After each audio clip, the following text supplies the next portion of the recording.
Hello everyone, I've recently reached 1000 subscribers and I want to thank everyone for subscribing and supporting me. And even if you haven't subscribed, stuff like watching, liking, commenting, it all helps and I'm very thankful for that. Oh, and of course I'd also like to thank Beyond. For this video, I want to do something special and very different than what I usually do. I'm going to talk about a game that I absolutely love with every fiber of my being.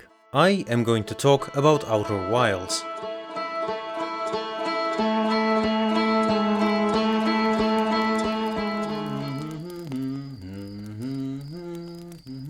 Oh hi, didn't see- oh shit. Too hot. Thank you for joining me at what I can only assume is going to be a very poorly edited in campfire. Now listen, this is going to be a spoiler warning, and I know I do these for pretty much every single video, but listen, this is important. Outer Wilds is the ultimate example of a game you can only play once. Once you learn something, that's it. The magic of being able to learn that by yourself is gone forever.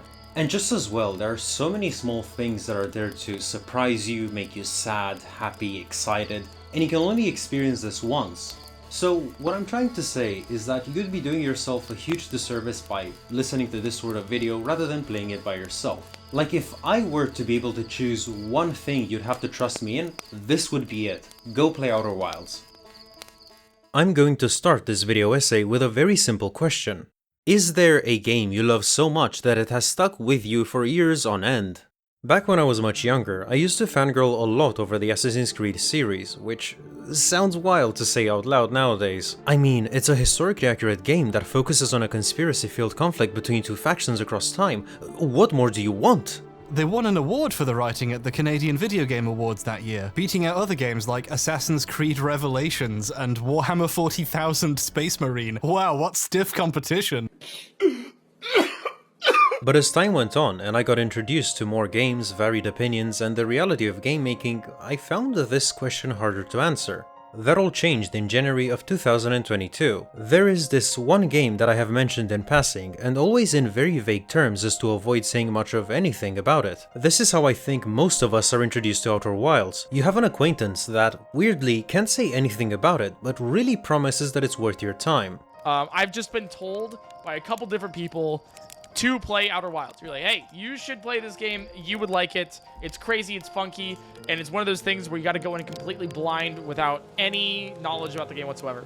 Even the game's wider community is sworn to this secrecy. People on Reddit still make ample use of spoiler flagging, and this game has been out for like, what, 5 years? This is a rather uncommon phenomenon. Why is this happening?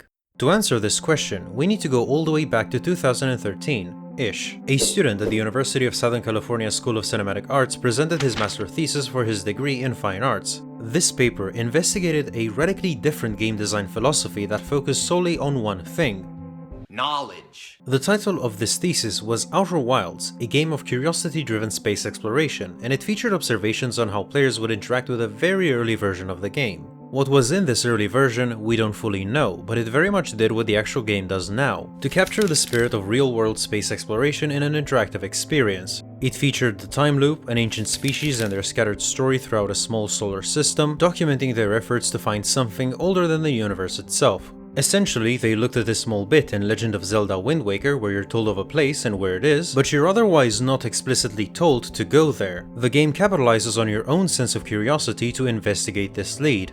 Outer Wilds asks, okay, can we make a game based entirely on this? And so, the aim of the gameplay became to satiate this curiosity through a healthy serving of exploration. But crucially, the only thing you could use to do so was the knowledge that you have and the knowledge that you get. This was radically different compared to the vast majority of games, as they would opt for more, shall we say, physical restraints to your progress. Things like areas limited by player level or their finesse with gameplay mechanics, abilities that give you access to new areas, or just places that are inaccessible without some key item. Outer Wilds, very early in its concept stage, set itself the lofty goal of having knowledge as the only limitation there is. No items, no abilities, just knowledge. And it was difficult. Hilariously, teasing out this sense of curiosity went horribly wrong at first, with many players traveling straight into the sun. Wait, People still do this. Her first flight went about as well as anyone might expect. She flew straight into the sun and died. The author of this paper was Alex Beecham, who after graduation would join Mobius Digital. Fast forward to 2015, Alex Beecham would get the opportunity to showcase Outer Wilds at the Independent Games Festival, where it won the Excellence in Design award as well as the Grand Prize. Seeing this, Mobius Digital would decide to push Outer Wilds into full production. For financial support, they opened up a crowdfunding project, setting 2016 as a potential release year. Sometime later, they would be approached by indie publisher Annapurna Interactive, a beloved figure in the indie gaming community up until this September when the company exploded. Annapurna would acquire the rights to Outer Wilds, but in exchange would push the game's release by 2 years, desiring a more polished project. Around this time, Mobius would publish a free alpha build of the game, letting people have a taste of what Outer Wilds would be and confusing one streamer several years down the line. Wait a minute, this is the wrong version. Wait a minute, you mean to tell me the version I've had in a folder since 2013 was incorrect? I thought I'd dedicate a few moments to chat about this alpha.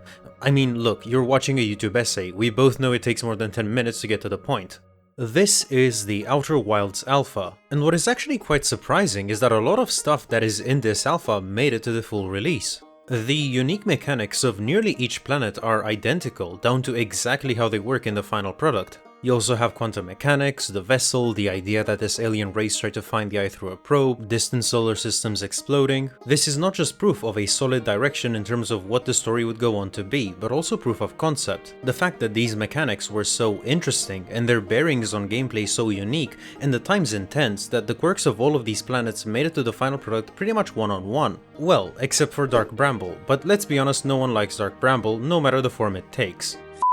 This alpha is a very interesting cornucopia of things that I recognize and a few things that I don't. And when it comes to the things that I don't, I coincidentally also don't happen to be particularly fond of them. This is a roundabout way of saying that the things that didn't make it, in my opinion, didn't for a good reason. For example, the art style. It's obviously rough around the edges because it's an alpha, but it seems to have a more realistic and maybe to some extent even military motif to its environmental design. It's quite contrasting to the final's cartoonish and DIY style, and also a very odd fit with the laid-back and humorous attitudes of the Hearthians, and even the soundtrack too, some of which you'd recognize. Another major difference would be the Nomai messages. They were incredibly rare. I think I might have come across about 10 of them, and this scarcity is not great. Take for example the observatory where you encounter your first Nomai text. This very short interaction is important because of a few reasons. It gives a voice to this mysterious species immediately after it's introduced, which also helps build its character as you go on. It gives you not just a lead, but a very small piece of a story about what they were trying to do. It's not just about, hey, come to this spot, it's come here because it's relevant to an overarching narrative. And lastly, it offers a very clear reference as to how these writings look like, so when you see them, you're able to immediately recognize what they are.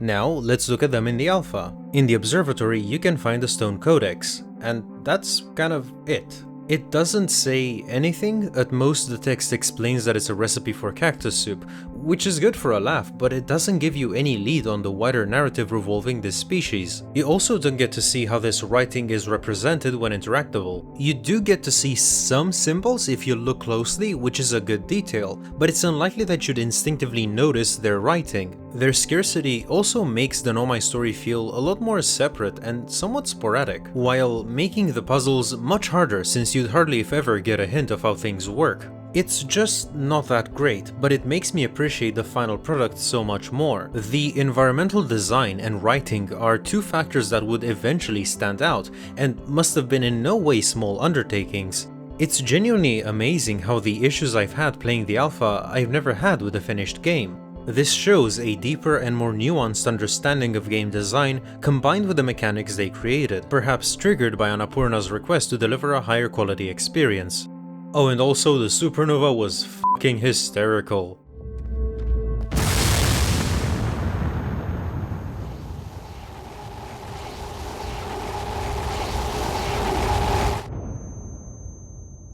I mean, it was pretty bad for your ears. Anyway, the alpha would be pretty open-ended and we'd have to wait until 2019 to get some real answers. Ooh, this is the part where we get into the actual game. I love video game essays.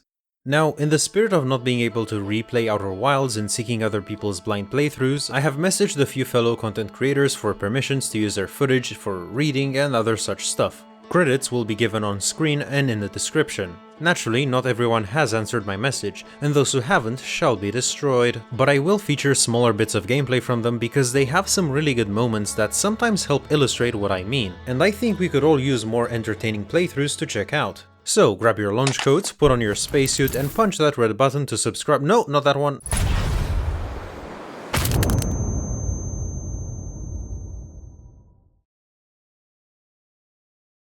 While it might be cliché, I want to start with the very beginning of the journey back on Timber Hearth. And the reason for it is because this introductory sequence represents the onboarding to what is, realistically, a very different type of gameplay experience than what we usually get.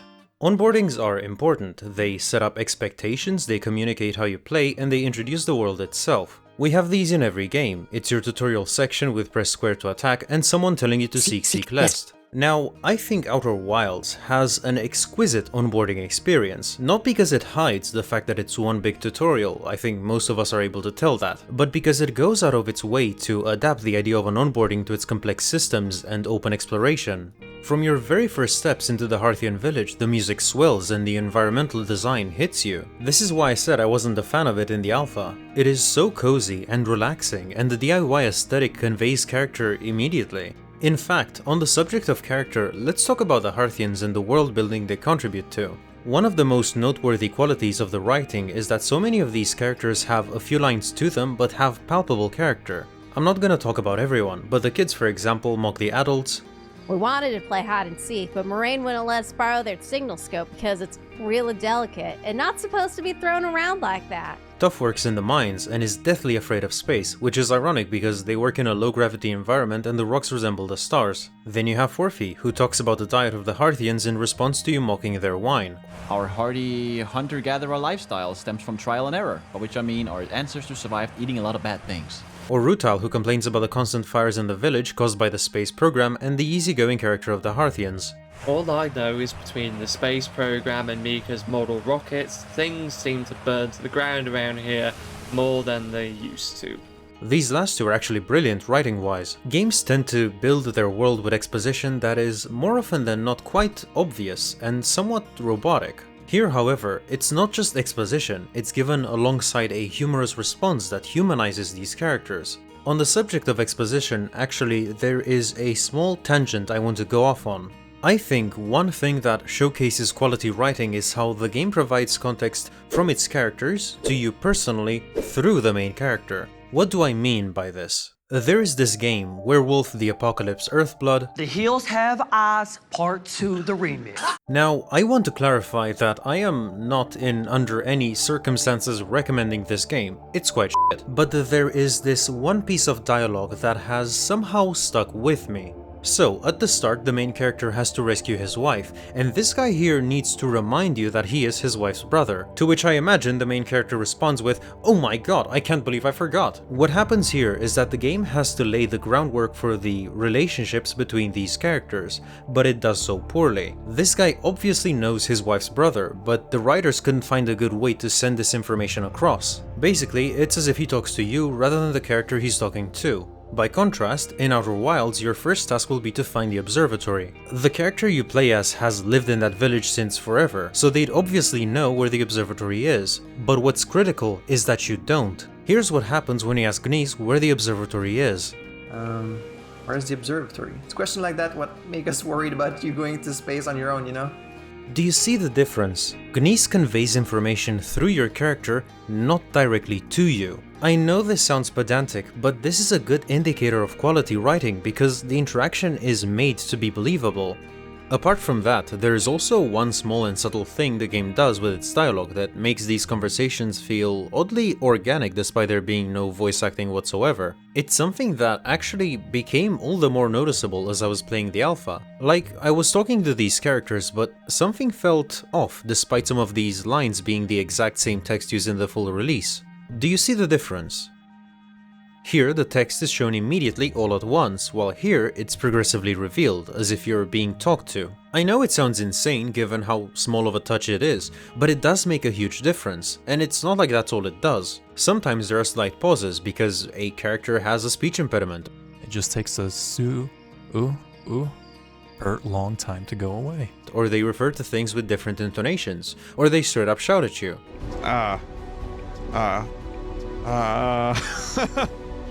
Little touches such as these, as we'll elaborate later, make Outer Wilds special.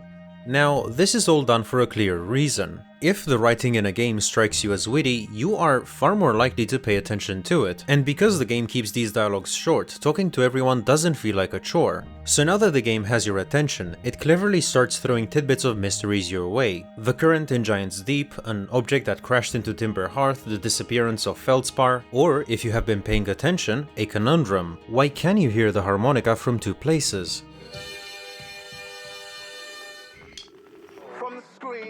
Ooh. And that is on top of things introduced visually, like the orbital probe cannon, ghost matter, or a strange deep space anomaly. Side note, I am really happy they've pushed the living f*** out of the game's rendering distance. You can clearly make out distinct landmarks on other planets. At this point, the game doesn't even have to nudge you towards these places, you're doing it yourself. You can genuinely... look smacks at things. I don't know what that means. How do you do, fellow kids? By this point, you will have already created some leads in your mind, while also gotten acquainted with some of the gameplay aspects, and that's before you even set foot in the observatory. The observatory itself is a bit more self-contained, true to its name. It has a few more tidbits that will be of use during gameplay and asks a few questions to make you think, but most importantly, it has the map. A highlight for whenever I watch someone's blind playthrough is this very moment, when they interact with the map for the first time and watch as the world expands before their very eyes. View map? Whoa! There we go. Ooh. Oh. No way. Oh. Whoa. Okay. Oh no. From here, you get your codes, have a close encounter of the loopy kind, What the fuck? and you're on your way. As far as onboardings go, this is fantastic. It teaches you what you need, builds character to the Hearthians, and teases your curiosity with leads that are spaced out just enough not to overwhelm you.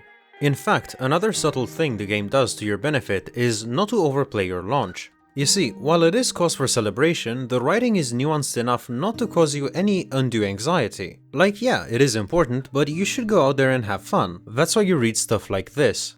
The launch pad is flammable? This pilot seat, used by pioneering astronaut Feldspar, is all that remains of our inaugural flight into space. I'm ready to die in space. I'm not one for superstition, but isn't that kind of unlucky to say before a launch? It's not just for laughs. It's about communicating this laid-back attitude of the Hearthians so that this anxiety to perform is downplayed and never able to overshadow your curiosity. The solar system is your oyster, and there are a lot of oyster bits to enjoy. Outer Wilds represents the holy grail of player freedom. I know it, you know it, and in case you don't know it, it's because you haven't played it. In which case, why the f*** are you still watching? Now, I'm not gonna waste too much time on the idea of freedom in Outer Wilds. What you can explore is limited only by your knowledge, or your willingness to go into Dark Bramble. What I want to explore, however, is how this absolute freedom interacts with the narrative to create unique stories for each player. To be precise, how the synchronicity? I don't think that's a real word. How the order of what you come across creates different stories and expectations, only for the game to subvert them. Now, the term I thought of that explains the idea actually refers to something else. It was emergent storytelling, but that's a narrative that is crafted by players and their actions rather than the developers themselves. Imagine stuff like D&D or other such board games. So I googled for quite a bit, but I haven't been able to find the term that represents what I'm trying to explain, which means I get to name it. I'm going to call it the Michael style of storytelling. And I am not joking. So the Michael style of let's just call it exploration-based narrative. So when you look at the overarching story of the Nomai, it has a clear start and end, from the moment they warp into Dark Bramble to the interloper wiping them out. However, this information is spread around the various planets in a non-linear way, and because you're free to explore for as long as your knowledge will carry you, you can discover them in any random possible order. This is somewhat similar to the sort of storytelling you see in detective stories. You have bits and pieces of information, usually out of sequence. The crucial difference, however, is that these clues, their order, their pacing, is decided by the storyteller.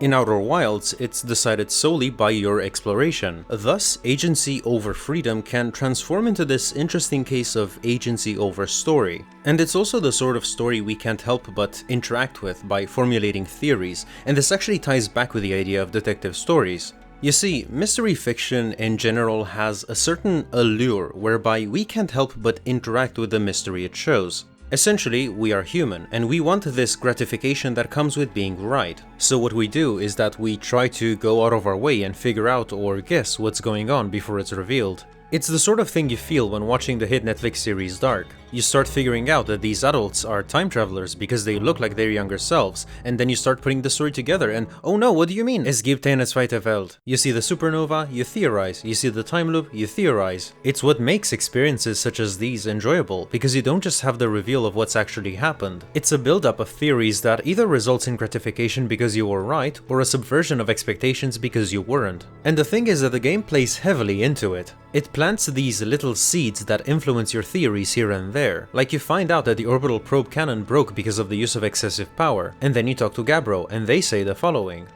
It's kind of scary how much that sounds like something Slate or Feldspar would do.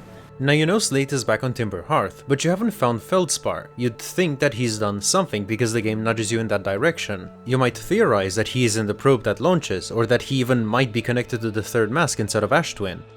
Which means there is another person that we have not yet encountered that is also part of this loop. And I have a sneaking suspicion that it could be Feldspar, if he's alive.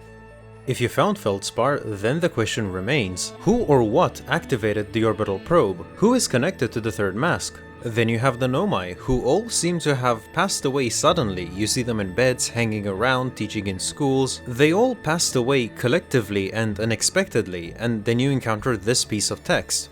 Ideally, they only need to activate once the project succeeds as a safety measure. However, the statues will activate in the event of equipment failure.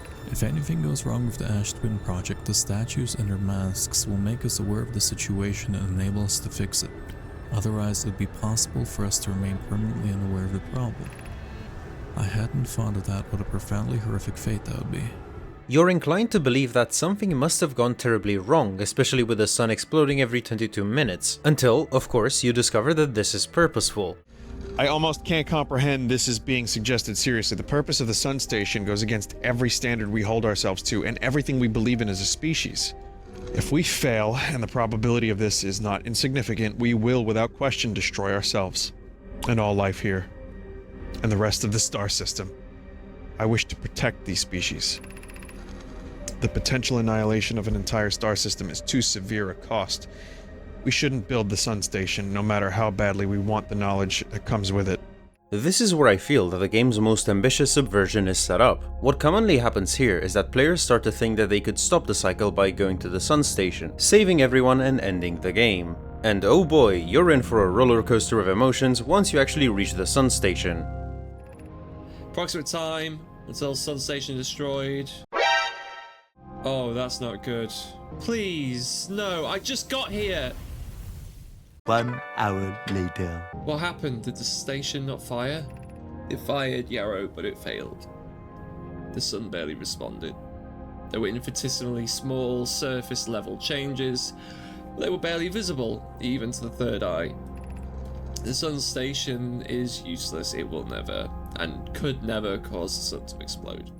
There is something refreshing, dark, but refreshing in how you just get these answers. You read a piece of text and that's it. No fanfare, no nothing. Just you, the intensity of the music, and the newfound knowledge that you may save no one. Same thing could be said about how the Nomai died. You'd expect that their experiment or even the eye itself might have killed them, but no, they passed because of the interloper. doesn't it just hit you when you learn that the world has been stuck in the same 22-minute loop for more than 9 million times? These reveals are grand, and what you feel is unique based on your theories. The hopelessness you feel could be something that someone else doesn't get to feel at that point if they already figured out that the universe is dying anyway. I remember dying to the supernova for the very first time, and my exact words were, "Something doesn't want me to die." You know, sort of divine intervention, but it wasn't. In the end, it was just a machine that happens to work at the end of the universe. It's what makes watching other people's playthroughs great, because while you can't replay or re-experience Outer Wilds, the first time you play it will be unique for everyone. It isn't just a playthrough, it's a unique sum of mishaps and events and sequences and theories that make that playthrough uniquely yours. And believe me, I have been very invested in Outer Wilds playthroughs. Like, I'm usually not a big enjoyer of Twitch or streaming in general,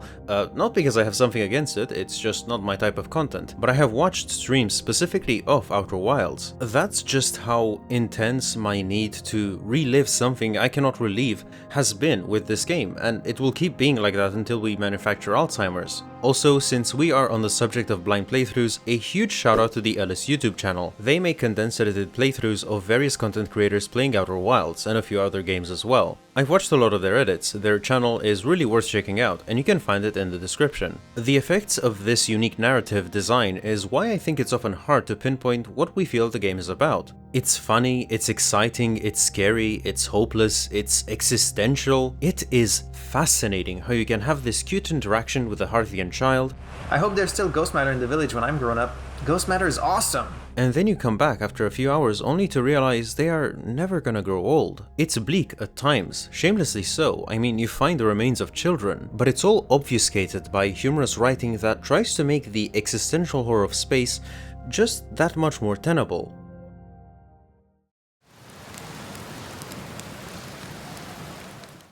I've already talked at length about how the writing quality plays an immense role on your first Outer Wilds moments, but it plays a massive role outside of it too. Now, let me say this vis-a-vis writing. Quality writing is hard to get. I'm not a writer, you can tell that by the quality of this script, but I most certainly acknowledge that. However, being able to make your writing palatable in a game, I believe is a very different skill entirely. Now, of course, how much we enjoy reading is a thing most subjective. It's a spectrum. We are all willing to engage with it to different extents. That's why you can have people who'd argue till they're blue in the face that Hoyo's writing is good, while to someone like myself, it just looks like unprocessed word vomit that could really use a skip button. Oops. Sorry, I spilt. Okay, let me put it in a nice way in case someone's upset. I think Hoyo's writing tries to come across as comprehensive and detailed, but in reality it's just a facade. It often comes across like the writers have a minimum word count they must abide by, and the writing itself is just marketing to make you spend money for these characters. What it really needs is a lot more nuance and a lot more succinctness. I remember getting into Genshin for the very first time and being ready to engage with its writing because I was told it's really high quality, and then I engaged with it until I became progressively bored with it and eventually started ignoring it altogether.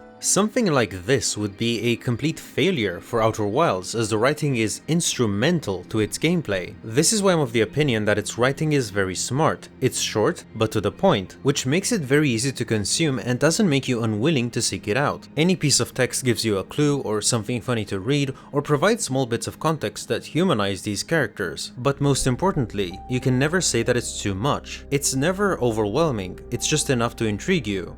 And bear in mind, this comes from someone who absolutely dislikes reading in games, sometimes in general, really. I can't be f***ed to read a book nowadays because of how burnt my school years left me. Yeah, read a 10-page essay about Ophelia's tragedy in Hamlet. Sure, she needs help alright, bitch has bad taste in men. Hamlet loves me no more. Ophelia, he stabbed your dad through a curtain. Oh. Sorry, I got distracted. Point is, when I play a game, I don't want to read pages upon pages of backstory or exposition. I want to play something. I want to unwind through this specific medium of gameplay, not someone's mediocre writing assignment put as a collectible somewhere. You'd think that I wouldn't enjoy Outer Wilds because its gameplay is in large part reading, but I do, and that is telling. What shouldn't be underestimated though is the writing of the Nomai. It's so packed with character that it actually managed to make me feel something towards this race of aliens that is long gone. It's in no small way a genuine achievement considering that I'm dead inside. From the very first moment you land on a new planet, their notes are with you every single step of the way. You start with a simple text that beckons you to the Atoll Rock, you get to the Lunar Observatory and get a very vague idea of what they were seeking, just in time for your very first supernova. And the timing of it can be, well... What happens if I do this? Lines points at the sun? Okay, I hear noises, and there's that weird planet. What'd I just do? I don't think I was supposed to do this. Can I? This is...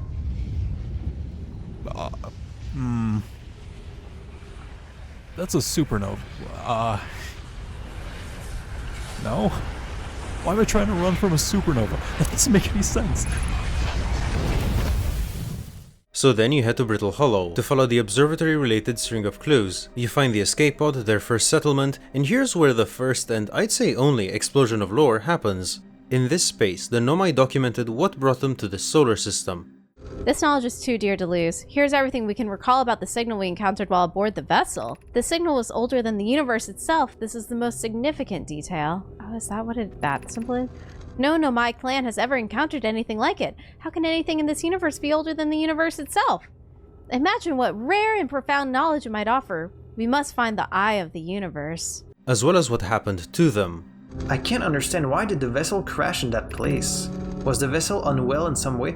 We warped to follow that curious signal from the eye of the universe. Where we arrived was wrong, it wasn't where we tried to go.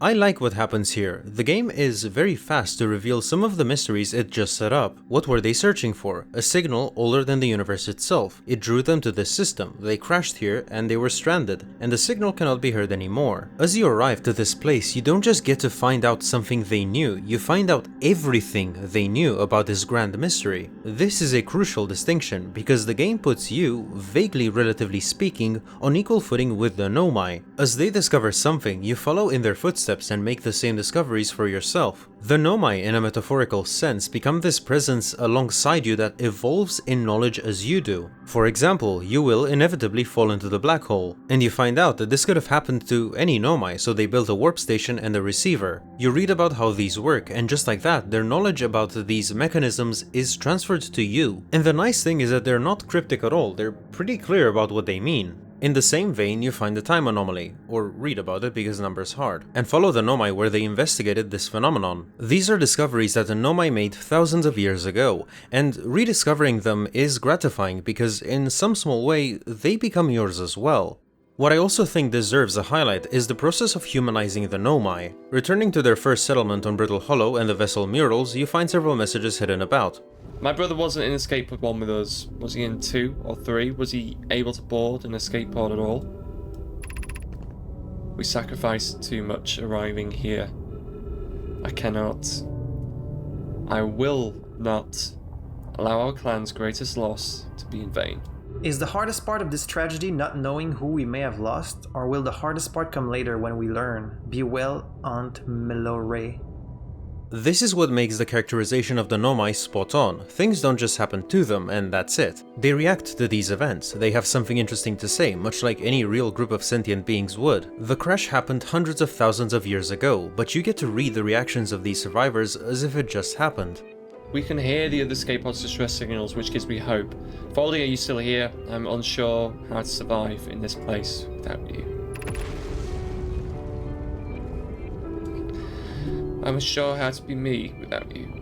Their loss is made palpable, and this goes a long way in setting them up to be not just some narrative props, but individuals with personal struggles, relationships, and even a sense of humor. If they're sealing off all the entrances, I hope they've planned accordingly. Accordingly, ha ha, okay. There is a genuine explosion of character. Poke is anxious over recreating her mentor's warp core, Pi and Idea work on creating the sun station despite not getting along, Yarrow... Stop using the scroll wall to flirt with my sister. And that's just as individuals. As a race, they have so many endearing things about them. It's so cute how they make hypotheses and use all of this research jargon. Imagine if there were 2 volcanic moons. Then I imagine there'd be none of us left. Hypothesis: there can exist too much lava. I'd strongly prefer we test the null hypothesis. I compliment your eyes. How do you imagine it disappears? Hypothesis: could it be a shift in the light spectrum? Then you see these texts capturing their joy in discovering something new. Hypothesis confirmed. Hypothesis confirmed. I saw it, Pi saw it. Hypothesis confirmed. This is beyond extraordinary. This changes everything. What a beautiful day for the intersection of abstract theory and practical application. We find their shrines where they dedicate an entirely new tradition to their species. If you're here to make your first pilgrimage to the Quantum Moon, you're almost prepared to set out on this deeply significant journey. Before you do, pause and remember your history. We make this journey not only for ourselves, but also to honor the members of our clan who came before us. Those who, after the crash that brought them to this star system, became stranded on Brittle Hollow and Ember Twin. With no communication between these 2 groups of survivors, these Nomai looked upward from 2 different planets and saw the same wandering moon visiting their skies. It was this moon, the Quantum Moon, that kept their curiosity alive during this long period of hardship. After the 2 divided groups were able to reunite, it became our clan's united goal to find and visit the Quantum Moon. This took time, and many Nomai who dreamed of seeing the Quantum Moon died before we discovered how to make the journey. When you reach the Quantum Moon, recall these Nomai and carry their curiosity onward with you. We can even get into their schools where the Nomai kids present their homework. One of my favorite texts is in Ember Twin, where the Nomai kids were playing around the anglerfish skeleton. They were playing something inspired by the story of how their clan arrived here and became stranded. And then, when the adults find out that the anglerfish are blind, the kids incorporate that into their game. Rule change: the anglerfish now has to wear a blindfold. Do not peek. Why are we changing it? It's too hard if you can't see anything. Aunt Pie says real anglerfish are blind, so you have to wear a blindfold. The rule stands. Rule update: it's okay if younger kids don't wear the blindfold when they're it. The rest of us will still wear it for scientific accuracy and to make the game more even. An update, Mallory. While I was here making sketches of the anglerfish, I observed the children I saw playing here again. They added a rule to their game that incorporates our research. It's wonderful. I'm entirely delighted. It's never too early to appreciate biology. I cannot stress enough how alive their culture feels, and I have to remind you, they're gone. They've been gone for a very long time. Delicious writing, absolutely sublime. This is not to say that the Harthian travelers are to be overlooked, of course. Their easygoing and lighthearted nature contrasts the writing of the Nomai and highlights some versatility within the writing. They are distinct characters with funny quirks. And then there's Chert. Chert is one of the more unique NPCs because once it becomes clear that the supernova is imminent, their entire dialogue changes. It's surreal how they panic so completely while in a strange way being somewhat funny, though that is in large part because of your own time loop predicament. Chert speedruns the 5 stages of grief, and how the game plays with their dialogue and how you expect dialogues to work is basically lightning in a bottle. But these travelers serve a deeper purpose. They play off of this need for companionship and this grand mystery. You know how when you watch a mystery you want to discuss what you found and your theories? I certainly felt that with Outer Wilds. And the thing about these travelers is that they were made to fit this role. Many of the things you discover you can bring up in dialogue with them. You share your knowledge and they share theirs and their theories as well. They may not be correct in their hunches, but that's the magic of being able to share in this mystery with someone.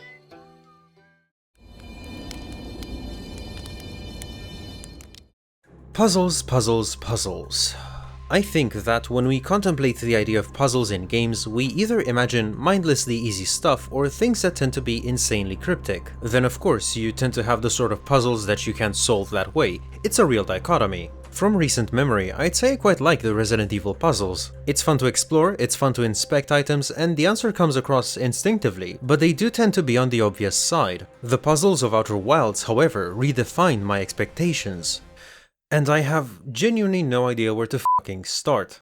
What is the purpose of a puzzle? To test our wit, yes, in a sense that's true. But in the context of a game, what are they other than roadblocks? What is their scope in a narrative? What I'm trying to get at, probably poorly, is that games don't always justify the presence of a puzzle. Let me give you an example in the form of Genshin to show you what I mean. In case you don't know, Genshin has loads of collectibles. As I said in a previous video, it's like a Ubisoft exec had an orgy there. Anyway, the point of these collectibles is that they give you a small amount of the game's premium currency, which is important to its identity because it's a gacha game. A huge majority of these are presented as rewards for completing puzzles. However, there is this very simple question. Who put all of this here? Rationally, there must have been some being to create these puzzles. So, how does Genshin justify this? It doesn't. It doesn't justify a lot of things, like how you can't continue a quest because the character is involved in another, cause yeah, Genshin really has some high fidelity realism to it. Just ignore that you can do this. What I'm saying is that this game has a lot of problems that its fanbase is willing to ignore. So, let's look at Outer Wilds. There is this Tower of Quantum Knowledge on Brittle Hollow. However, it's inaccessible. You read about being able to just ascend these stairs, but the gravity walkway is broken. Try as you might, you won't be able to enter it by trying to jetpack into it or using your ship. Oh wait, no, that's possible. This perfectly exemplifies what I like about the setup of these puzzles. Hundreds of thousands of years ago, when the Nomai populated the system, the tower was perfectly intact. They could just ascend these stairs, but by virtue of the passage of time, the pathway fell off. These things were never intended as puzzles, but it's what they end up being by circumstance as the ruin overtakes these structures. So you have to use Nomai clues to access such places, or in case there are no clues, like in this example, have to figure out something else from your environment. Here you have to use Brittle Hollow's unique mechanic, and wait for the tower to collapse into the black hole. If gravity is what prevents you from exploring, then what you need is a lack of gravity. I don't know if it sounds obvious, but it took me an embarrassingly long amount of time to figure it out.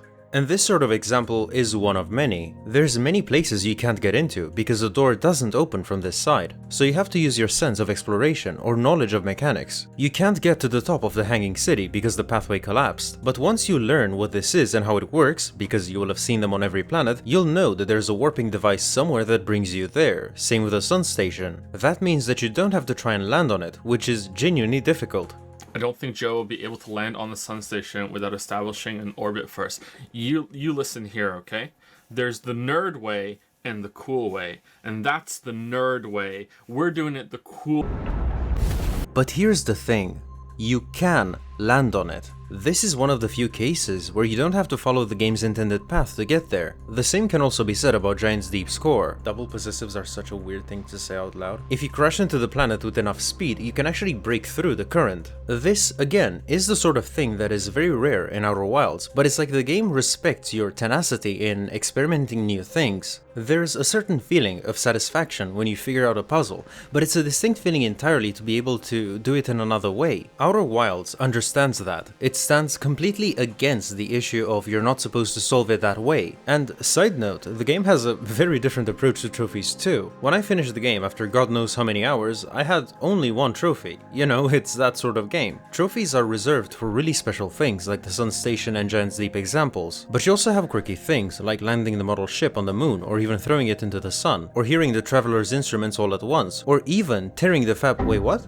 I'm fairly sure you were able to do this here. I guess that changed? But you get the idea. It's very cool to discover these interactions and get rewarded for it. At any rate, the game's puzzles manage to strike a fantastic balance between solutions that are not obvious but also not confusingly cryptic. I mean, look, I love Bloodborne, but how the f am I supposed to figure out that you should make a gesture and wait a few minutes to get a rune? If the answer, which, let's be honest, has been the case for many of us, is searching about it in a guide, that's kinda bad. I never had to do that for Outer Wilds, but the answer was also never spoon-fed to me. This is part of why I think Outer Wilds redefines the puzzle experience. In many games, puzzles or not, you get an item and then the UI can't wait to tell you how you can equip it with X and then gives you a full tutorial. This is not to say that it's a bad approach for all experiences, of course, but games don't really capitalize on finding something new and using only your curiosity to find out how it works. In Outer Wilds, you can go to Giant's Deep's Quantum Tower, read the sign that says, observing a quantum object, observing an image of a quantum object, these are the same. And the game doesn't go on ahead to say, press this to bring up the scout launcher, now photograph a quantum object to lock it in place. It's quite straightforward, but interestingly, as I was watching some playthroughs, it took quite a bit of time for some players to figure out what to do. I don't say this with the intention of calling people stupid, they just didn't really process the information, and I think that's because games nowadays accustom us to wait and to be given the answer. This is what Outer Wilds stands against. And look, sometimes the game does put a tip on the UI. It reminds you of the rocket boost because it's not included in the tutorial and you might forget about it. It tells you when your scout will fit through something, which I do think is low-key a flaw. I think the game should have been able to communicate that in any other way other than telling you. But overall, the game never insults your intelligence by dumbing its puzzles down, and the mechanics of this system are easy to remember and often put to use. This is exactly why the game is impossible to replay, by the way. When what you get is knowledge, you get something that is hard to voluntarily get rid of. For example, we know that taking a picture of a quantum object locks it in, so when I picked up the alpha and saw the quantum moon, I knew exactly what to do. Instinctively.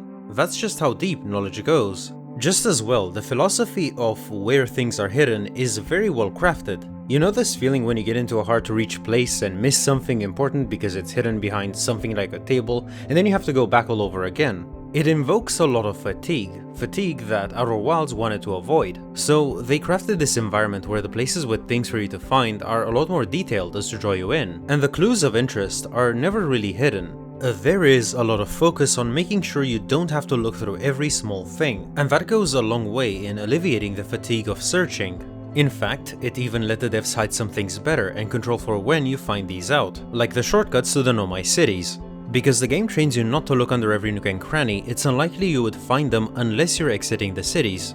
To finish the game, what you'll need is 3 things, and I have something to say about each. First, you'll need to go to the tracking module in the core of Giant's Deep and find out the coordinates for the eye, because the Ash Twin project was, in fact, successful. This, of course, helps with subverting the narrative that something went wrong, but what I like about it is that while you can follow the clues towards the observatory and Feldspar's jellyfish adventure, you can also just look. You don't have to read the text about the inverse cyclone for it to appear on Giant's Deep. It's always there. If you were to be observant, you could find it yourself and see if it's different from the other cyclones. From there, you could just experiment getting into the jellyfish. The game tells you visually that they can get through the electricity field. This puzzle can be entirely self-contained in Giant's Deep, subverting your need to seek other clues purely on your own merits. It's another great facet of the game's puzzle design. Then you'll need to figure out how to get to the Ash Twin core by using the broken tower. And the thing that I like most about this is that this puzzle holds a lot of information. It basically explains the entire loop and has many of those two-way communication projection stones. But it's also the easiest to accidentally solve. You just have to jump into the sand column at the right time. In fact, I have seen it done accidentally.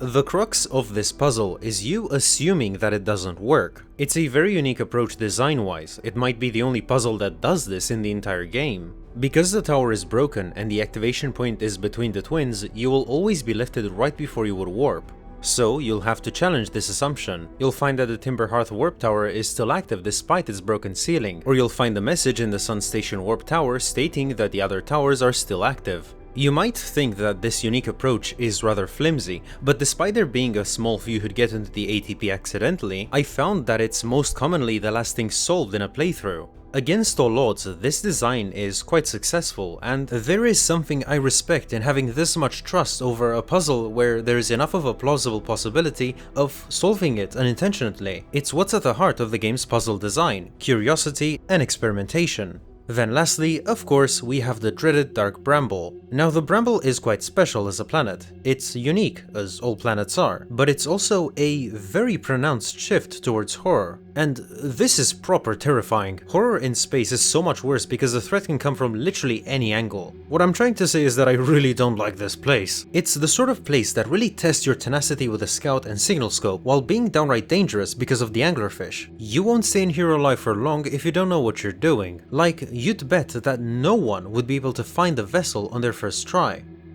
Anyway, here's Lobos Jr. doing exactly that. That is a special moment on its own in a unique playthrough, but overall, it's yet another possibility in this weird cornucopia of possibilities that is this game's design.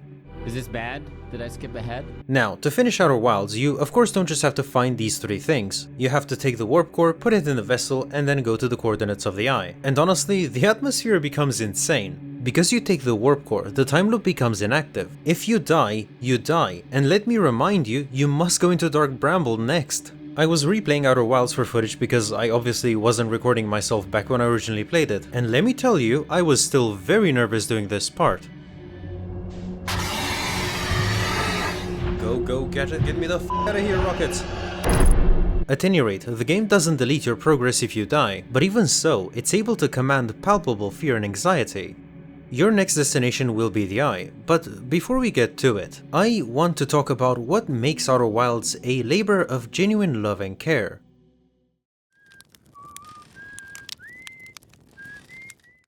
Let's talk detail. Love details. I love D and I love tail. Detail is, by definition, something easy to miss, but something we appreciate as a quality of someone's craft, and games are in no way different. Outer Wilds is a game fully dipped in detail. There's so much to be appreciated here, from the silly tools the Hearthians use.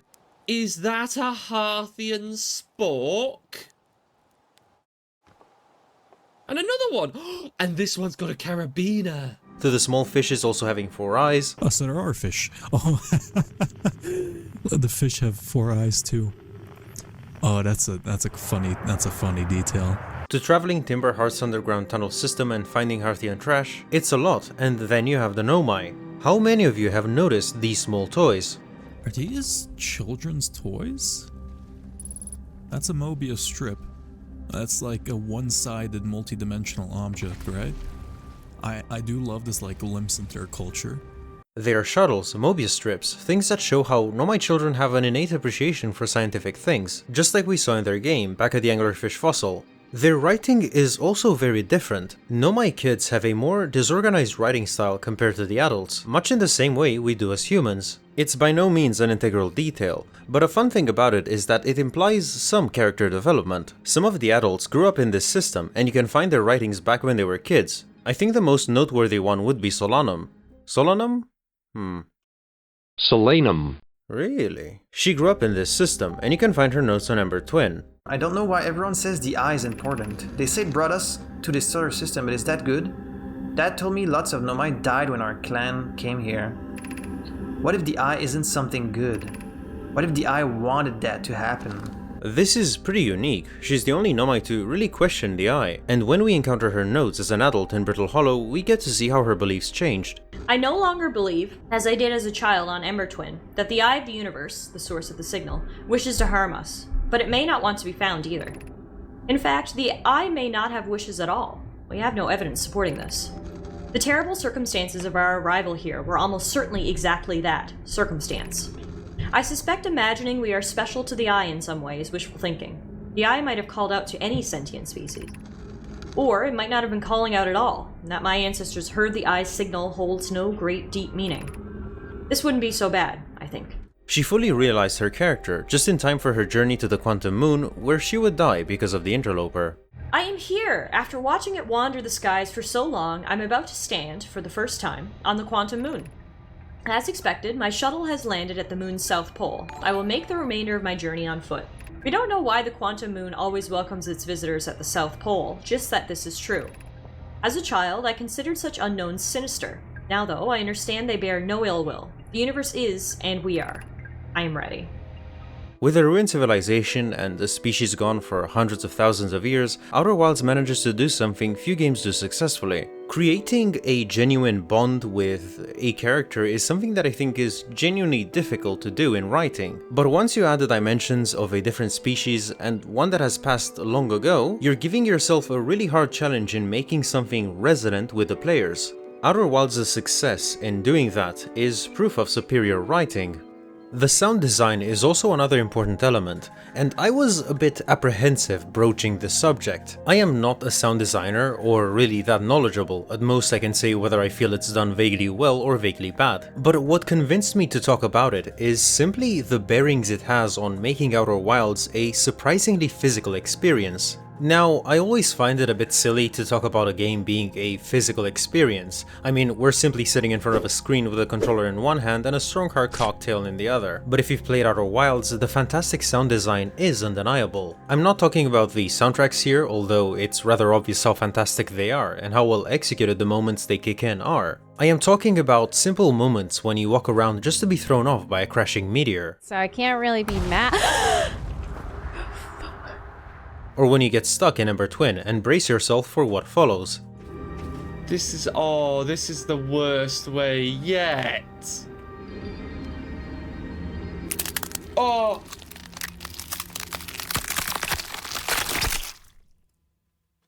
Side note, this is a real improvement from the alpha. This is what brilliant sound design does. It has these small physical consequences on you, and it extends into other areas of gameplay as well. This is what makes it so much fun to watch people encounter the black hole for the first time. I mean, in general, they are scary, but being confronted with the potential physicality of it can be horrifying. Oh Jesus Christ. Holy f***ing shit. Oh, no, that's terrifying. Okay, I'm Jin. Oh god, okay. What? What just happened? Shit, is it coming apart? You're kidding me. You're kidding me. You're kidding me right now. You're kidding me. No, back up. Now, a really neat thing about the solar system is that it's actually entirely simulated. Visually, it's both fun and amazing how the solar system feels like a miniature model, and when you approach these planets, it sinks in how huge they actually are. The game loves playing with your sense of scale. Like, you go inside the interloper and it's the smallest thing in the solar system, a petite comet, but it has all of these caves and paths. It somehow looks massive. It can't be overstated how smart their level design and placement must be to achieve this feeling of depth.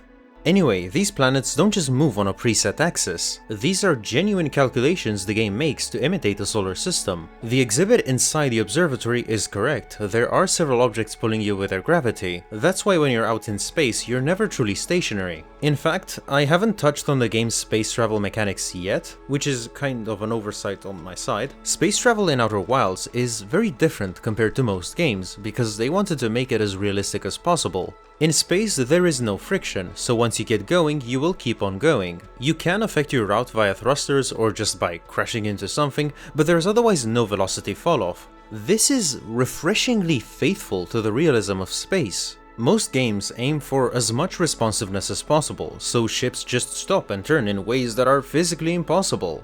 While the idea of realism in this case may sound daunting, I actually found it to be a lot of fun because it felt like an organic learning curve. Flying is intimidating at first, you'll overshoot or crash a lot, but little by little you'll learn to do better. You start thinking about how much you should accelerate, make small corrections, ensure that the sun is not between you and your target when you use the autopilot. You know what? I'll just let the autopilot kill me. By the end of every playthrough I've watched, everyone had shown such a massive improvement, and the learning curve was seamless. The interface of the ship is built to make you succeed. What you need to learn is how space works.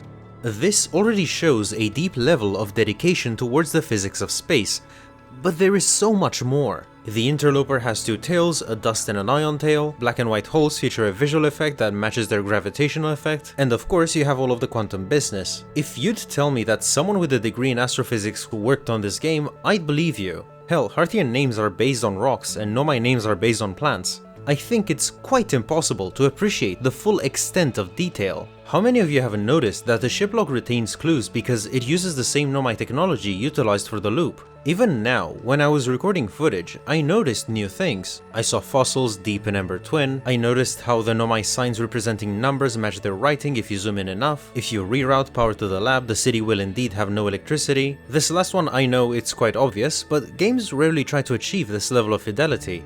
We dedicate depth and detail and hope that someone out there will notice and appreciate the care we took in making something. It's enjoyable to notice these things, it's fun to watch other people notice these things. As far as I'm concerned, all of this shows a very deep level of love for this game. Like, at some point, the level of dedication to detail transcends gameplay, and somehow it goes even deeper. In watching several playthroughs, I would occasionally come across something that wasn't there for me, and that's because the devs have retroactively gone back and changed things when they found that something doesn't convey information clearly. The Black Hole Forge is one such place. Originally, it showed the towers on Ash Twin and the planets they warp you to, but it didn't manage to get across its solution for how you could get into Ash Twin, so it was redesigned to include this compass. Now, devs going back and changing stuff or rebalancing things is nothing new, but I think it's quite rare for them to do so purely because they thought information can be transmitted better. The amount of care for this game is just exceptional. There are so many aspects that extrude the dedication they had for this game, a love that determined them to deliver the best they could. And in an industry as cynical as the gaming industry is today, that's a big deal.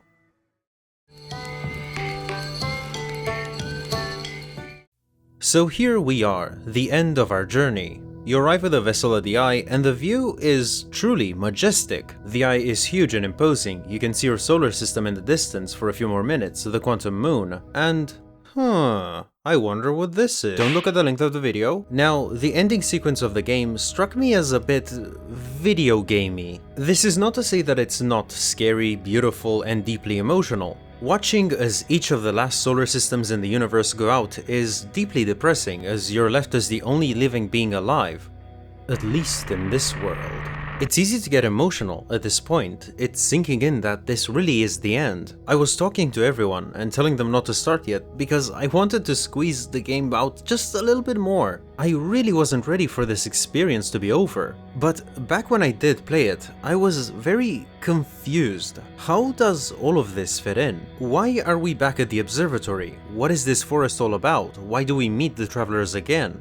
Around this time, I got a very interesting recommendation from YouTube. Curiously, it was a video from the Kurskazat's channel about the information paradox. In a nutshell, it's the belief that information can never be destroyed, only changed. If you were to burn something, you'd only need to know the right way to organize that information to restore it to what it once was. So then I thought, what if information much in the same way could be transferred in a way that something else understands it? When you enter the Eye, you're immediately transported to something familiar. But it's not exactly the same. The text changes to incorporate the information you've come across in your adventure. In fact, if there's something you missed, the Quantum Observatory highlights that. I think this represents the Eye's efforts to get information from you. We even see this physically on the Eye itself as the quantum storm transports things that do not belong on its surface. The quantum moon might just as well do the same thing, as it changes appearances based on what it's orbiting. I mean, if the Eye represents extreme changeability, the moon would have the same property based on the information around it. The moon is, after all, hinted to have once been part of the Eye itself. Sorry, I'm getting distracted. It's just fascinating how much a piece of information can make you see everything in a new light. It now makes perfect sense as to why the travelers show up. They're not real, they say as much. They are quantum facsimiles created by the Eye from your memory. But why? What is this information used for? Let's look at the end screen. This is the intended end of the game, where you essentially trigger the Big Bang and start the universe anew. However, this is not the only version of this image. Which image you see depends on whether you finish the Quantum Moon. Now, the Quantum Moon is interesting in the context of this game's mystery, in the fact that it's a red herring. You can finish the game without interacting with it at all, but more often than not, it posits such an interesting enigma that players gravitate naturally towards it. Whoa. That is a close order. If you did, you will have found Solanum and taken part in the most interesting conversation in the entire game. Solanum can't understand you, but she's more than happy to share what she knows and her theories with you.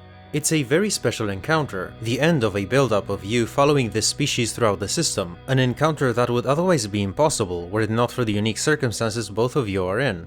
In the end, Solanum considers you a friend, and you can find this friend in the Eye when the time comes. If she joins you, the final image is different. It will feature this strange new species around the campfire.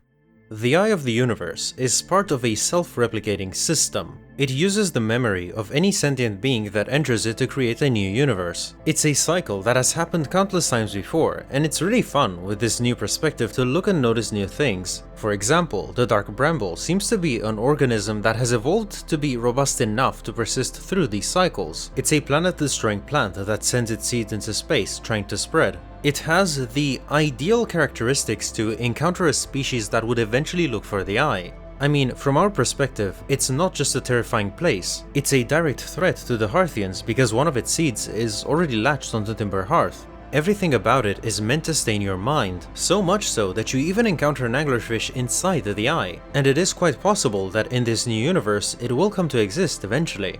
I find it fascinating how much this game intrigued me. Years after I'm done with it, I still find meaning in new things. It's an experience that captured me completely in a way that no other game has. Considering what it does and how well it does it, I wasn't surprised to find Outer Wilds compared to No Man's Sky. I'll say that I don't think the comparison is entirely fair. Sure, they are both space exploration games, but gameplay-wise, No Man's Sky tries to aim for a more sandboxy experience. The play space is so inconceivably large it might just as well be endless, and that's endless space where you could build stuff and find fauna that is ever so slightly different.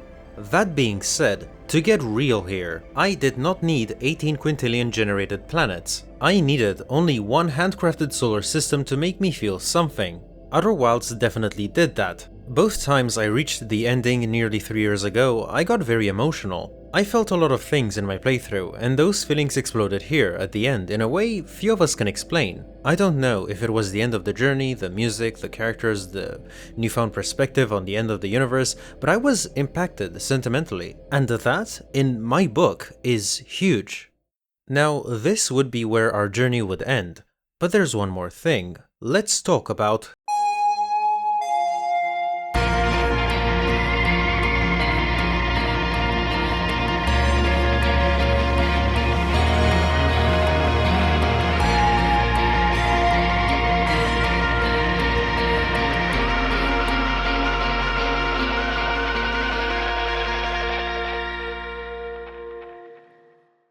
More than 2 years after the release of Outer Wilds, the game would receive its first and only expansion DLC. A thing that I say is that the time it takes to make a piece of DLC is a good indicator of quality. It's why most of the DLCs pumped out by companies tend to be nothing remarkable. It takes time to make something worthwhile, so the fact that they took 2 years to make this is a very good indicator. Regardless, it's fascinating to look back now on the trailer announcement of this DLC and to see people's thoughts about it. This very interesting divide between genuine excitement to return to a masterpiece of a game tempered with concern. What more can they add without compromising the experience? I think in the gaming industry we have a tendency to attribute a certain extent of luck to the success or quality of a game, but in the end, knowledge and vision are what determines the fidelity of the experience. This is very important for Echoes of the Eye because it's a very different experience compared to the base game. It tackles mechanics and concepts that are not just new to the game but also to the studio itself, and it does them fantastically well. It essentially demonstrates that lightning doesn't just strike twice, it's made to strike twice.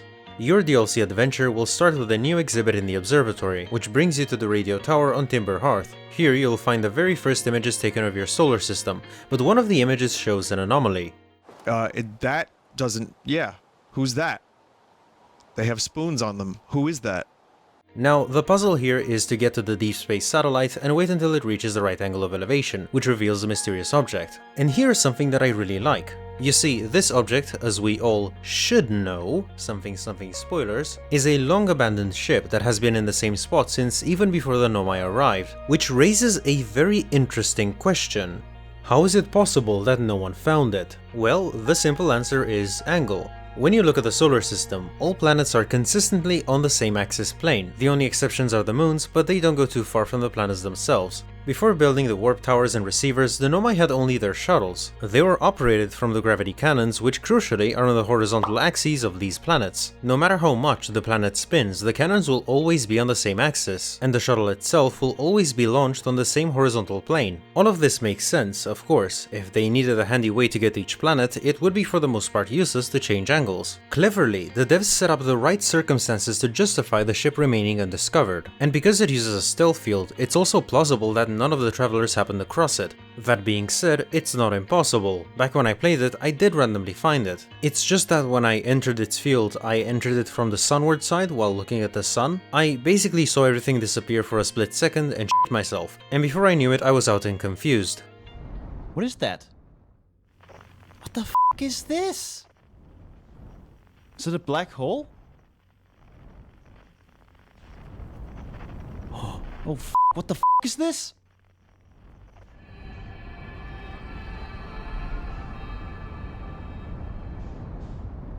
Where is it? Anyway, right off the bat, we have the same attention to detail from the base game, and as we'll see, the quality will remain consistent. So you make your way into the Stranger, as the game calls it, and it's intense. The music swells into this creepy tune as you realize that you're dealing with a different species altogether. It's amazing how ominous a simple message about an unknown language can be. This is why I don't play scary games. I cannot deal with it. I know I'm not I know I'm not in danger, but the fear of the unknown is so strong. And from here, of course, you have the big reveal. Whoa. Whoa, we're in... Okay, it's a Halo.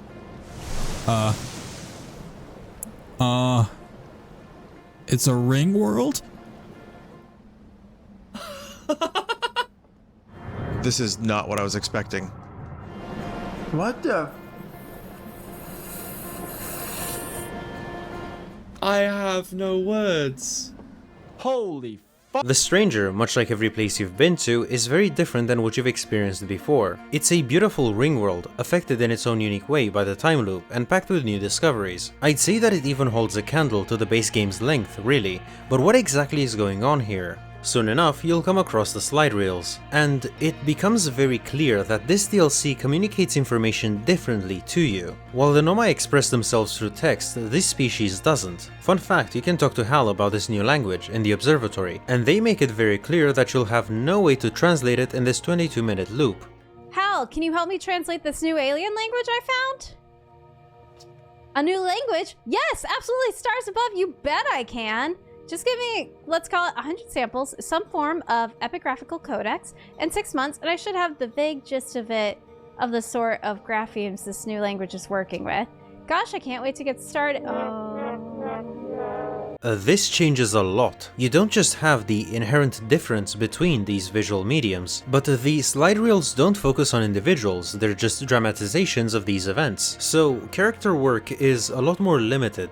Just as well, the puzzles will be a lot more difficult, because the driving factor changes from places inaccessible due to disrepair to things that are purposefully hidden. This is not to say that any of this takes away from the experience. Character work takes a lot of time, and having another cast of characters to keep track of could be overwhelming, so I'd say the change is welcome. And with information being hidden and much harder to get, it sets you up for a very different experience. Now, through these slide reels, you find out that these guys came to the solar system after hearing the ice signal, much like the Nomai. But they came to your solar system earlier than they did, so much so that not even the Dark Bramble emerged from the 5th planet yet. They get to the eye, find out what it does, and are absolutely horrified by its purpose. These guys are really fucking metal. They build a shrine dedicated to the eye, much like the Nomai did, but after finding out the truth, they use a literal flamethrower to burn it down. Holy shit. And then they just seem to rest in some places you eventually come across, and it makes you ask, what the f happened here?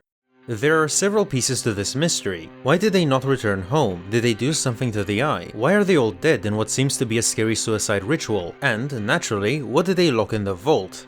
What is very interesting to me is that their story follows a very similar pattern to that of the Nomai. The game is fast in introducing important contextual information so that you know what's going on. The slide reels tell you why they came here and also hint that something happened, and that's what you have to find out. Now about these slide reels, here's something really cool. We know that some images are burned, and not only do they show on the physical model of the reel, but if you look at the sequence of images, the burned bits follow exactly when they would show up on the projector. I told you, the attention to detail does not drop for a second. At any rate, from here you can go and investigate whichever way, but eventually you will learn to enter the dream world, either intentionally or not. No. I'm trying to light it. What the f— This is where the experience turns to horror, and I really want to talk about this, because while I usually don't like horror, I actually loved this.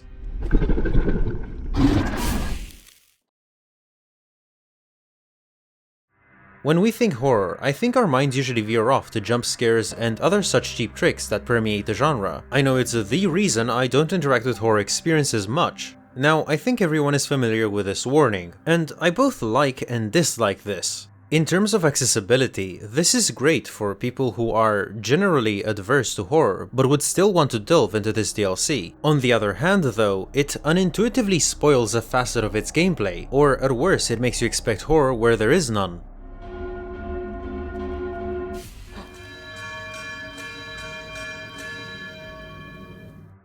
What the f? No, it's not just wake up, chat. You don't realize this. It's not just wake up. You know how there's the guy that doesn't exist in the dream world? The one that's not there? You know how that guy exists? Now we just f***ing told him that we exist. But what I find interesting is how, despite this warning, even those of us genuinely averse to horror would refuse to make use of this reduced frights feature. Am I a scared crybaby? Yes. Am I ready to admit it? No. Fueled by stubbornness itself, she refused to turn on that setting throughout her entire playthrough. I am proud of all of us. We put on our big boy pants on, or big girl pants, or big they pants. When it comes down to the horror aspect, I believe that it's really well done. Shocking, in fact, for a group of devs who never made a true horror experience before. So, very soon in your dream world journey, you'll realize you're not alone. You'll see figures in the distance, come across their singing, or even hear footsteps just out of sight, but close enough to unnerve you. I see one of them. I hear one. I don't like this. This is amazing tension, and before too long you will encounter your first. Now, the game calls them the Strangers, the community sometimes calls them Alks or some derivative, but I prefer their real name, the Hut Hut Men.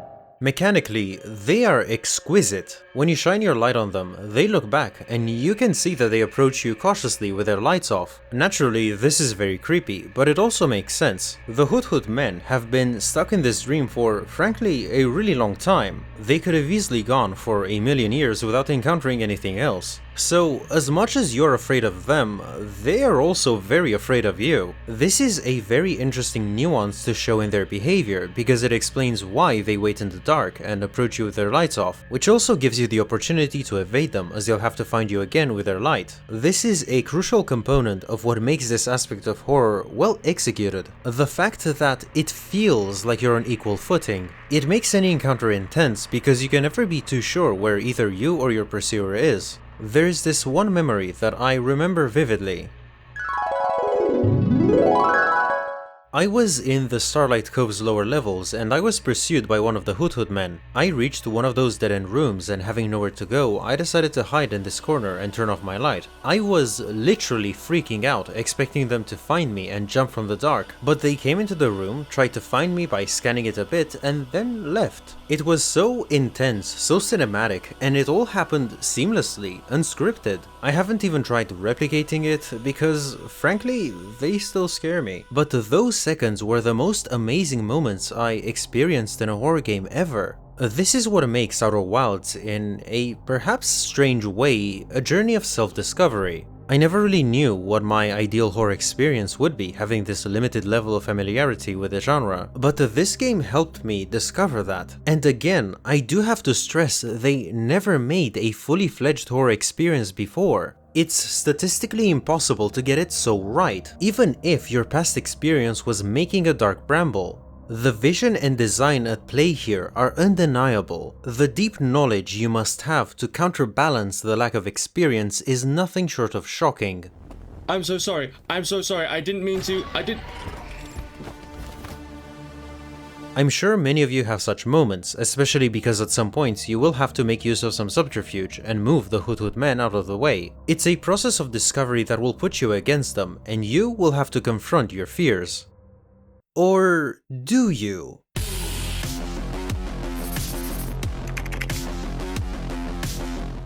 The puzzles of this DLC are, as I said, a lot more difficult, but there is one particular aspect that elevates them. You remember that bit when I said that you could by accident get into the Ash Twin project? I'm sure you do, you eat your greens, your memory is strong. Admittedly, while it does make for a very unique playthrough, it does kinda make a chunk of the game redundant, or at worst even breaks the experience. So anyway, they made an entire DLC around it. The goal of Echoes of the Eye is to unlock the vault and see what's inside it, but to do so you'll need 3 codes. So you puzzle your way to the tower and come across these 3 containers that might have the codes. This is all the codes.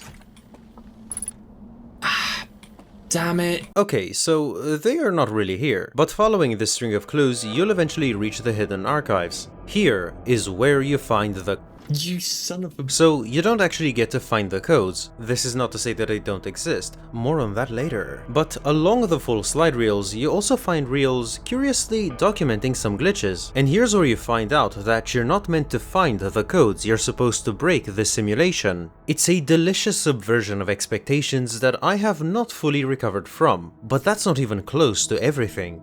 The thing about these 3 glitches that you discover is that you can activate them at any time. You can find them by accident, and in fact a lot of people do. This is yet another thing that makes playthroughs exciting and unique. One of my favorite playthroughs of Echoes of the Eye is Joseph Anderson's. He has a very particular approach because he's not just quite observant, but he also likes to test the robustness of the games he plays. He damn near broke the DLC. He didn't even have to go through the horror stealth sections at all because he discovered most of these glitches on his own. That is remarkable, definitely a great playthrough and a fantastic showcase of what this DLC brings to the table. Also, I have to mention this, he was one of the few to discover that Gabbro, much like you, is not aware of the time loop at first. That's, of course, because the statues activate when the eye is found, but it's really cool to see someone appreciate this degree of detail. Oh, it actually has unique dialogue. Oh, well done. Oh, excellent. I'm so happy. Subversion aside, the cool thing about these glitches is that they're not only useful for breaking the vault, they provide you with massive advantages inside the simulation. For example, you could always use the rendering glitch to see everything, including hidden pathways. You could enter the simulation dead, and because you can't hear the bells in the outside world, you don't need to turn off the lights and alert the Hood Hood men. You can basically just waltz into the Starlit Cove archives, despite this being the most difficult of the stealth sections. It's a really cool way these environments can interact with the simulation mechanics, and it's purely based on your inventiveness in how you use these.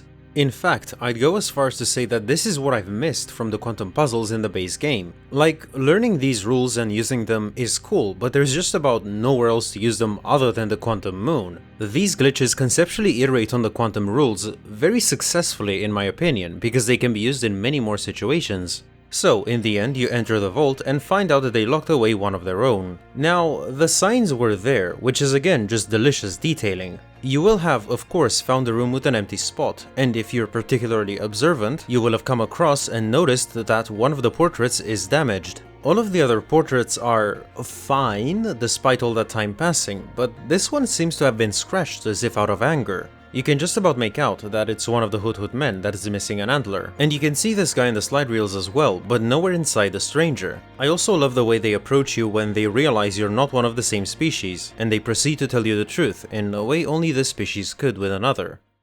At a late stage in the universe's lifespan, the Eye sends out a signal for any sentient species to receive. The Hood Hood men were the first to receive it, and they were excited. So excited that they destroyed their own homeworld to build a ship that could travel there. Once they reached the Eye, they examined it, and they were horrified. The Eye would destroy everything and make way for a new universe. They felt betrayed. They destroyed their own homeworld to reach something that would destroy them. They wanted revenge, abandoning their shrine and creating a device that would block the signal so that no one may ever hear it again. In the end, they couldn't go home, and the feeling of destroying their homeworld left them broken. So they created a facsimile of their world, where they realized they could live forever. But in the end, we could see that not even that would be enough. At some point before they all passed, one of them woke up, and disagreeing with what their kin did, decided to set the signal free. This would be fairly short-lived, as they were captured, and the signal would be hidden away again, with the equipment destroyed to ensure no one could ever do the same. This is also subtly communicated to you, because when you see these controls on the ship, they're burnt, not just decayed like everything else. So anyway, they created a prison for the betrayer, where they would suffer a fate worse than death, an eternity in solitude. So intense was this hatred towards the prisoner that they ended up destroying the codes that could have set them free, not just in the outside world, but in the simulation as well, which very much goes against their directive of archiving everything within the hidden archives. They even made rooms in the stranger that would trap any who attempt to delve deeper. They really hated the prisoner for setting the signal free, because they were so spiteful they wanted absolutely no one to find it. But through these actions, an echo was heard by a Nomai vessel, beckoning them to the solar system. Despite their initial predicament, they thrived, they built, and they eventually died because of the interloper, leaving behind a piece of machinery that would just so happen to work at the very end of the world. This DLC ties in beautifully with the base game, answering one of the major questions that was left unanswered: why the Eye stopped emitting its signal. And it does so in a way that makes sense without taking away from the original experience. In the end, you set the prisoner free, and they leave you with a goodbye vision.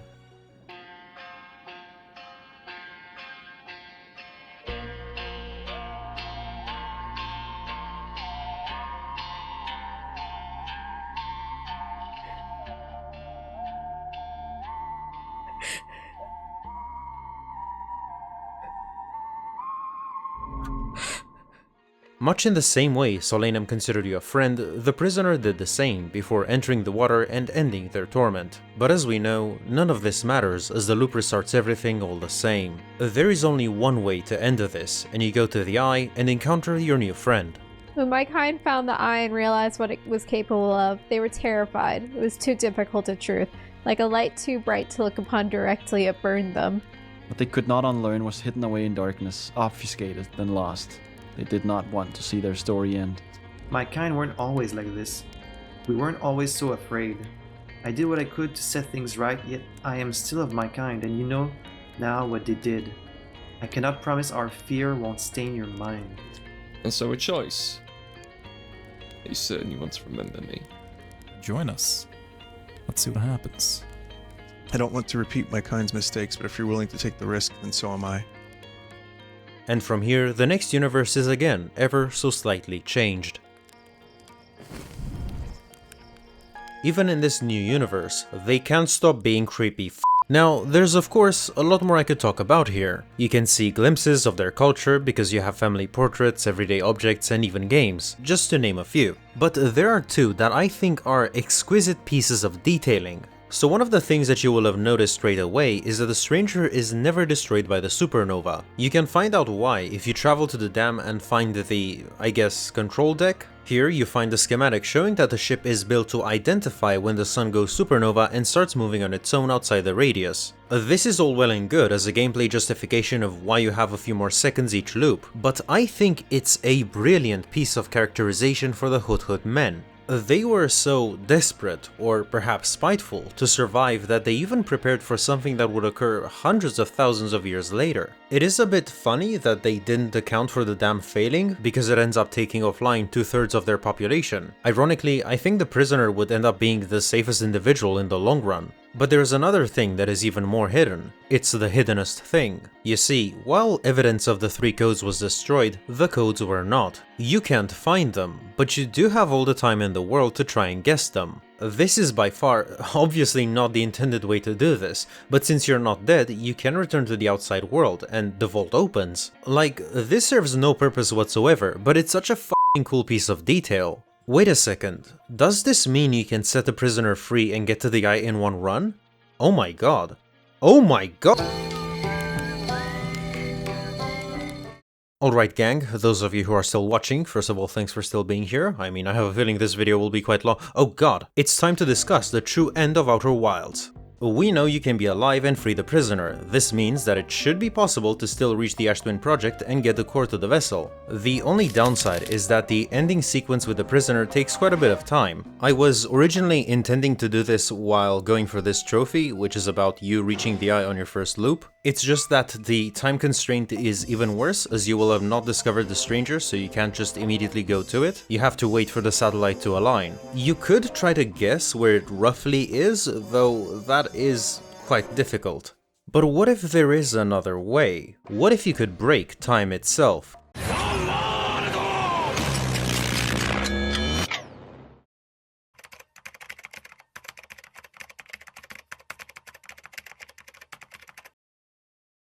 Is there a way to pause the loop and still explore Outer Wilds? Not really, at least not if the loop ever started. You see, the game cheats a bit. On your very first loop, you will have noticed retroactively that you have a lot more than 22 minutes. Now, this is fine, it would be very confusing to be in the middle of the tutorial and just have the world end all of a sudden, so the devs made a compromise. The loop system doesn't technically start until after and only after you get the launch codes from Hornfels. This cues the game to move HAL and makes the statue activate when you get close, thus starting the loop. If you could get to your ship before that, you could sequence break the game to explore without the time loop active. There's just one problem. You need to reach your ship, and that's not easy considering that it's high up there. You can't use the cave suit since it automatically gets unequipped and returned. Fortunately, much like me trying JavaScript for the first time, I am out of hope, but not out of solutions. There are 2 ways you could try to pull this off. You can either try to get out of the observatory with the codes while using the quantum exhibit room, or you can use the geyser to reach the ship. The latter is what I opted for, and let me preface this by saying that this is quite difficult. It's a very precise trick, and if you want a video that can teach it to you in detail, you can check this out. In a nutshell, the trick uses this odd effect when you interact with a geyser. It pulls you towards its center as you ascend, but it's done in such a way that you could build a light horizontal momentum. So, with careful positioning, you could make it, it's just that any slight deviation can lead to Rutal being traumatized for the rest of their life. And there's no time loop now, so that's permanent. The thing is that even if you make it onto the platform, the fall will still kill you. So what you need to do is to try and land on the very edges of the platform, and hopefully the game's weird physics will spare you. It is frustratingly hard to get it right, but eventually we do. From here you go in the ship, grab the suit, but do not take off. If you do, Hornfels' dialogue updates and you cannot get the launch codes, which causes the statue not to activate. So grab the codes and then get out via the top of the observatory. Now, why go for this specific sequence? The thing is that if the statue does not activate, the loop doesn't start. This means that you can explore to your heart's content for as long as you want, but the world is in a very weird state where time-based stuff doesn't work, i.e. Brittle Hollow's pieces won't collapse into the black hole, the dam doesn't break, that sort of stuff. But crucially, the sandfall on the twins won't start, which means that you cannot reach the Ash Twin project. You essentially kind of softlock yourself, which is why we go for this sequence. So now that's done, we have enough time to find the stranger, get in the simulation, free the prisoner without dying, and get out. Now, you could also get Selenum, it's just that landing on the Quantum Moon opens up a lot of possibilities for things to go wrong. Like, if you land with the ship, you'll eventually have to quantum entangle yourself and teleport, which leaves the ship behind. It would be very easy for the ship to crash in a really inconvenient way, blow up, or even orbit the planet, so we're not gonna do that. Besides, the prisoner is the only one we can save? Solenum will remain on the Quantum Moon, and fortunately, because she's alive only when someone observes the moon when it's orbiting the eye, she won't notice a thing. So from here, it's back to Timber Hearth, you activate the statue to begin the loop, go to the Ash Twin, grab the core, find the vessel, and warp to the eye. And there you have it, trophy unlocked. You can now go inside the eye and finish your adventure.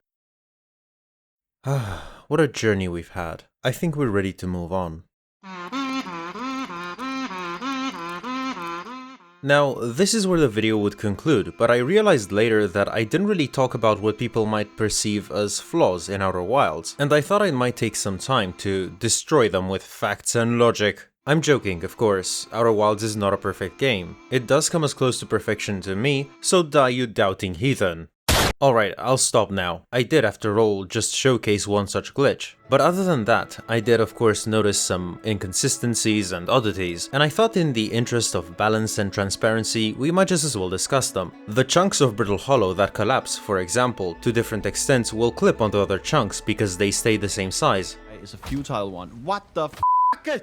And islands on Giant's Deep can clip into one another. Now what the hell is going on here? I've also seen that you can clip inside the Quantum Moon's terrain, allowing you to skip some of the quantum journey. Apart from that though, one of the most common critiques comes from the later half of the game not being as great as the first half, or at worst being boring or annoying. This makes sense, of course. In the first half of the game you discover a lot of stuff, and the game keeps you engaged because you go somewhere to find something, but you're sidetracked by the many things you encounter. But the game does eventually run out of content, so what you're left with are things that you haven't figured out, and they may naturally be harder for you if you specifically left them for later. I'd say it's something general to, not really the genre, but more to the design of open world games. The world is your oyster, but this oyster is finite. I will, however, defend the game here, especially since the ship log is really well done. I feel sometimes like players gloss over it and underestimate it as a tool, but they really shouldn't, because it doesn't just document your discoveries, it shows you how things are related, and more importantly, the direction in which they are related. It's built in such a way that you'll always have a clear hint about what can help you solve what. Then we move on to the DLC, where things get harder. The Hut men don't communicate in the same way the Nomai do, and this makes their actions much harder to understand. Now, the hide away the eye bit, that's understandable, but why did they leave so much behind? They burned some reels, but not all, and then returned them to their place throughout the stranger. This requires a bit more theorizing, but I think this is meant for other sentient species that may come across the stranger. If you think about it, they burned specific parts of the reels, but left enough to build a general story. how they encountered the eye, what the eye does to detract others from seeking it, and the fact that they have finally gone to rest. What they hid was their own shame in destroying their home, what they did to the eye, and them creating the simulation, perhaps wanting to be left alone. It is a bit weird that they left the slides about them locking the vault, but maybe from their perspective that can be perceived as a threat. Then you have the slide reels that show you how to access the hidden archives. This one is quite weird, but I have two possible theories here. Both are related to the fact that after you take the reel, the rooms lock you in. It's hinted that this is in actuality a trap. If it's not the doors that give that away, the mural changing definitely does. At first, I thought this was meant for fellow Hoot Hoot men. If someone were to want to free the prisoner, they would trigger these traps and remain stuck. That being said, it would be weird if they wouldn't know how to access their own hidden archives, or the fact that the codes were burnt, so I wasn't completely convinced that I got it right. The other theory I had is that these traps are, again, meant for sentient species that would try and find out more. These guys wouldn't live forever, and because they wouldn't be able to wake up, they left some traps that would work long after they're gone. This, of course, doesn't work because many of these structures would decay, leaving crevices that are exploitable via a probe. Oh, yes. But then, it is weird that these hidden slide reels actually reveal how to access the archives. This, I don't know how to explain. Maybe they were confident enough in their traps that they didn't care, or maybe they felt confident they could stop you in the simulation, or maybe they just explain their reasoning with a cup of tea and then invite you to a chiropractor appointment. Now, as far as these things go, as flaws or inconsistencies, I don't feel like they take much from the experience. Sure, things clipping into things is weird, but you being affected by them would be quite rare, and the Echo's oddities don't take away from how satisfying and well designed the entire experience is. I mean, let's be honest, if you compare all these things to other modern games, it's really f***ing small. So, I think it's about time we conclude. Outer Wilds changed my perspective about games a lot. I know that it's very easy to say that nowadays we experience too much of the same and people should focus on making new experiences, but that does take away from just how difficult it could be to get something new and unique right. Outer Wilds was one of those games that made me interact with these considerations, and I think it's because the love they had for this game is so radiant and infectious that it kinda rubs off on you a bit. It's hard not to note all these details and the knowledge and understanding over the experience they wanted to deliver. It's been a really long time since I've interacted with an experience on such a deep level, but that's only because so few games nowadays can get that out of me. I don't think there is much more I can say at this point without repeating myself, which I feel like I may have done already, but I love Outer Wilds. It's the sort of game that comes out once, maybe every 10 years, and I think it deserves to be recognized and rewarded for what it does. We live in a world where massive companies make so much from so little, and it's sad that a small developer has to fight so much to see even a fraction of that, despite producing something vastly superior. Outer Wilds was able to achieve that, sure, but there are so many other small studios with potentially fantastic games that we may never hear of. What I'm trying to say is that if you see a small studio out there with a really good game, support it if you're able to. Supporting a game is not something that happens in a vacuum. It shows that you care about a piece of media, that there are people out there who want more, and it can really motivate a developer to make something better. Before you know it, you may have, perhaps in a very small way, contributed to making an Outer Wilds 2. Figuratively speaking, of course. I mean, a game that is elevated like Outer Wilds. I would love a sequel to this, but it doesn't need one. And that's all I have to say for this video. This was quite a journey, wasn't it? Again, I'd like to extend my appreciation to the lovely content creators that have given me permission to use their footage. Do check them out, and also some of the other playthroughs that I featured bits and pieces of. Everyone will be in this video's description. Lastly, do subscribe if you've enjoyed this video, and like, and do all the stuff to help me out in the algorithm. Thank you all again for helping me reach 1,000 subscribers, and as always, have a good one.